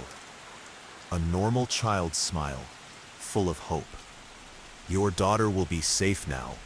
The door won't call to her anymore. I hadn't even considered that possibility. That Lily might someday be drawn into this impossible room as Thomas had been. The thought filled me with dread. Go now, Thomas urged. Quickly, before it's too late. I stepped back through the doorway, taking one last look at the small brave boy holding the ancient key. Goodbye, Thomas. Goodbye, he replied. And thank you for finding me. I closed the red door and heard the key turn in the lock from the other side. There was a sound like a sigh, and then the door seemed to fade before my eyes. The vivid red dulling to brown, then gray, then merging with the wallpaper until there was no trace it had ever been there at all. I reached out, touching the solid wall where the door had been. It was over. I turned to find Lily standing at the top of the stairs, watching me. Is Tommy gone? She asked. I nodded, kneeling to her level. Yes, sweetie. He's gone home to his mom and dad. She smiled sleepily. He was nice, but he was sad here. He'll be happier now. I carried her back to bed, my mind still reeling from what had happened. In the morning, I would have to find a way to explain it to Claire, or decide whether to tell her at all. Who would believe such a story? But as I tucked Lily in, I noticed something on her nightstand that hadn't been there before. A small wooden toy train, weathered with age, a gift from a friend who had finally found his way home. That was 7 years ago. We still live in the house, now with Lily and her brother Matt. We've never seen the red door again, nor had any other supernatural experiences. The house feels lighter somehow, as if a long-held breath has finally been released. Sometimes I still find myself pausing at that spot in the hallway, running my hand over the wallpaper, remembering, and occasionally, Lily will mention something about her old friend Tommy, always with a smile, never with fear. He's happy now, she'll say confidently. He's where he belongs. And I believe she's right. Whatever passage existed between our world and that impossible room has been sealed. Thomas Warren finally found his way home. It was summer of 2022. I was 41 years old then. I'm 44 now. I'd recently gone through a difficult divorce and needed to get away. To clear my head, I decided to take a solo road trip through the Pacific Northwest, an area I'd always wanted to explore, but never had the time for during my 15-year marriage. I'd been driving for 3 days, making my way up from Portland through Washington State, staying in small motels and enjoying the solitude. The constant movement felt therapeutic. New towns, new faces, none of the painful familiarity of the home I'd shared with my ex-wife Sarah. On the 4th day, I was heading toward a small coastal town called Seacliff, where I'd booked a cabin for a few nights. My GPS estimated about 3 hours of driving time, so I decided to take a scenic detour through Olympic National Forest, rather than sticking to the main highway. It was a gorgeous June day, sunny and clear, perfect for a drive through the woods. About an hour into the forest, my GPS signal started to weaken. The voice became choppy, and the screen froze occasionally before recalculating. I wasn't concerned. I had a paper map in the glove compartment, and the main route through the forest seemed straightforward enough. Then the GPS chimed with an alert, faster route available. Save 47 minutes, reroute. I accepted without much thought. The new route directed me onto a smaller road called Pine Road, which cut more directly through the forest. The road was paved but narrower than the main route, with no center line and dense trees pressing in on both sides. As I continued down Pine Road, I noticed the forest changing subtly. The trees seemed older, taller, their branches forming a canopy that filtered the sunlight into dappled patterns on the road. The undergrowth became thicker, and the air took on a hushed quality, as if the forest itself were holding its breath. My GPS signal finally died completely, the screen displaying the dreaded recalculating message before going blank. I wasn't too worried. I'd seen signs for Seacliff periodically, indicating I was still headed in the right direction. After about 20 minutes on Pine Road, I came to a fork that wasn't on my map. Both paths looked identical, narrow, winding roads disappearing into the tree. There was a weathered wooden sign at the junction, but years of rain and sun had rendered it illegible, except for the faint outline of an arrow pointing down the left fork. I chose the left path, reasoning that the arrow must be pointing towards Seacliff. As I drove, I noticed the road deteriorating, becoming rougher and less maintained. The forest pressed in even closer, branches occasionally scraping against my car. The quality of light had changed too, though it was only mid-afternoon. The sunlight filtering through the trees had taken on an amber hue, making it feel later than it was. I checked my watch, 3:47 p.m., and calculated that I should reach Seacliff by 5:30 at the latest, even with the detour. After another 15 minutes of driving, I spotted something through the trees, a building of some kind. As I got closer, I saw it was a small gas station with a single pump and a weather-beaten convenience store attached. It looked like something from the 1950s, with an old-fashioned Coca-Cola sign hanging crookedly over the door. Relieved to find signs of civilization, I pulled in, noting that my gas tank was getting low anyway. The gravel lot was empty except for an ancient pickup truck parked near the building. As I got out of my car, I was struck by the silence. No birds calling, no insects buzzing, not even the sound of wind in the trees. Just profound, complete silence. The door to the store jingled as I entered. Inside was dimly lit by flickering fluorescent tubes, the shelves sparsely stocked with dusty cans and packages. Behind the counter stood an elderly man with a deeply lined face and pale blue eyes that seemed to look through me rather than at me. "Afternoon," he said, his voice surprisingly strong for someone who appeared so frail. "Don't get many visitors on this road. I'm headed to Seacliff," I explained. "My GPS routed me through here." The old man frowned slightly. "Seacliff? You're quite a ways off course then. Seacliff's on the coast, near Highway 1. This road doesn't go anywhere near there." I felt a twinge of anxiety. That can't be right. My GPS said this was a shortcut. The old man shook his head slowly. "Lot of folks get misled by those gadgets out here. Signal gets scrambled in these woods. Old Pine Road doesn't lead to anywhere you'd want to go." "Old Pine Road," I repeated. The sign just said Pine Road. "Folks around here add the old to warn each other," he said cryptically. "Been that way since the logging accident in '73. I felt a chill despite the warm day. "What accident?" The old man regarded me for a long moment. "Don't much matter now. What matters is getting you back on the right road before dark." He pulled out a faded map from under the counter and traced a route with his gnarled finger. "You'll want to head back the way you came, to that fork. Take the right path this time. Follow it for about 7 miles until you hit Westridge Road. That'll take you to Highway 101, and from there you can reach Seacliff." "Thank you," I said, studying the map. "Mind if I fill up my tank before I go?" "Pump still works," he nodded, "but I'd be quick about it. Sun sets early in these parts. As I turned to leave, a framed newspaper clipping on the wall caught my eye. It was yellowed with age, but I could make out the headline, 7 loggers missing after strange incident on Pine Road. The date was June. Today was June 8th. Outside, I filled my tank, constantly glancing at the darkening forest around me.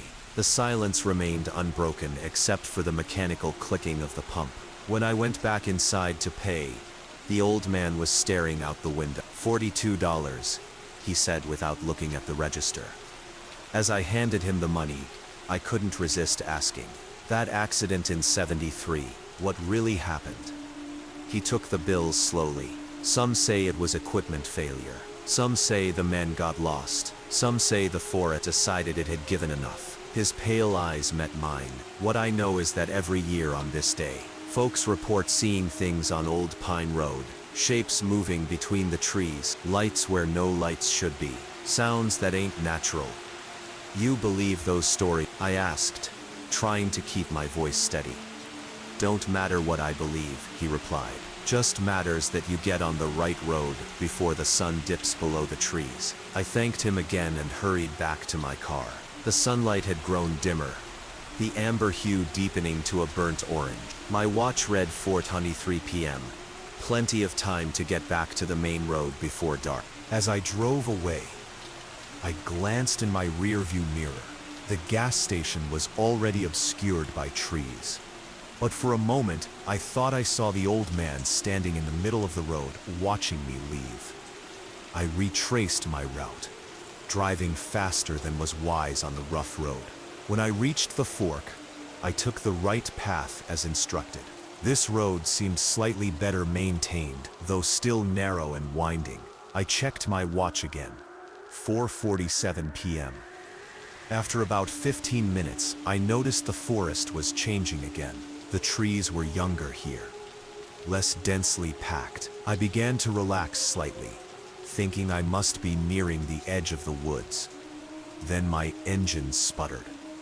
I watched in disbelief as the temperature gauge on my dashboard climbed rapidly into the red zone. Steam began to billow from under the hood. I pulled over and got out, carefully opening the hood to find the radiator hissing and spitting. "Perfect," I muttered, looking around at the empty road. No cell signal, no passing cars, and at least 5 miles to go before reaching Westridge Road. I retrieved a bottle of water from my pack, and once the engine had cooled a bit, poured it into the radiator. It wasn't enough, but it might get me a few more miles. As I closed the hood, I noticed something moving among the trees about 50 yards away. A person, perhaps. I squinted, trying to make out details in the fading light. "Hello," I called out. I could use some help. The figure didn't respond, but seemed to retreat deeper into the forest. I hesitated, then decided to follow. If it was a local, they might know where I could find help. I walked into the trees, immediately feeling the temperature drop several degrees. "Hello," I called again. "I saw you from the road." My car broke down. About 20 yards in, I found a narrow path I hadn't noticed from the road. The undergrowth was disturbed, as if someone had recently passed through. I followed the trail, occasionally catching glimpses of movement ahead. The path led to a small clearing, and there I stopped short. In the center stood a rusted piece of logging equipment, an old winch or crane of some kind, half consumed by vegetation. Around it were scattered personal items, a dented thermos, the rotted remains of a work boot, a tarnished pocket watch hanging from a branch. My skin prickled with goosebumps. This had to be related to the accident the old man mentioned. But why would someone lead me here? I turned to leave and froze. Standing at the edge of the clearing were 7 figures, arranged in a loose semicircle. They were men in logging gear. But something was wrong with the way they looked. Their forms seemed hazy, insubstantial in the dappled light. Their faces were obscured by shadows, despite the dying sunlight falling directly on them. I couldn't move, One of the figures slowly raised an arm and pointed back the way I had come. The message was clear: leave. I backed away, then turned and ran, branches whipping my face as I crashed through the undergrowth. I no longer cared about following the path. I just needed to reach the road. When I finally burst out of the trees, I was gasping for breath. My car sat where I'd left it, steam no longer rising from the hood. The sun was setting rapidly now, casting long shadows across the road. I got in, turned the key, and to my surprise, the engine started immediately. The temperature gauge showed normal. Without questioning this stroke of luck, I drove off, keeping my eyes fixed on the road ahead. As night fell, I finally reached Westridge Road and turned toward Highway 101. Relief washing over me. When I eventually pulled into Seacliff 2 hours later, the coastal town was peaceful and ordinary. Its streets lit by warm yellow street lamps, the sound of the ocean a comforting presence. The next morning, I drove back to Olympic National Forest, taking the main tourist route. I asked several rangers about Old Pine Road. One of them, an older woman, recognized the name. "That road's been closed to the public since the 70s, she said. "After the logging accident." "Where did you hear about it?" "I think I was on it yesterday," I admitted. "My GPS rerouted me." She looked at me strangely. "That's not possible. Old Pine Road was demolished years ago. The forest reclaimed it." I insisted, describing the gas station, the old man, the fork in the road. She shook her head. "Benson's Gas closed in 9. The owner died of a heart attack. Place has been gone for decades." I never returned to that part of the forest. I finished my trip and eventually returned to my life, slowly rebuilding after my divorce. But every year on June 18, I think about Old Pine Road and the 7 figures in the clearing. Sometimes I wonder if they were trying to warn me. Other times, I think they were showing me something important about paths taken and choices made. And sometimes, late at night when I can't sleep, I wonder if I ever actually left those woods at all, or if part of me is still there, wandering a road that no longer exists.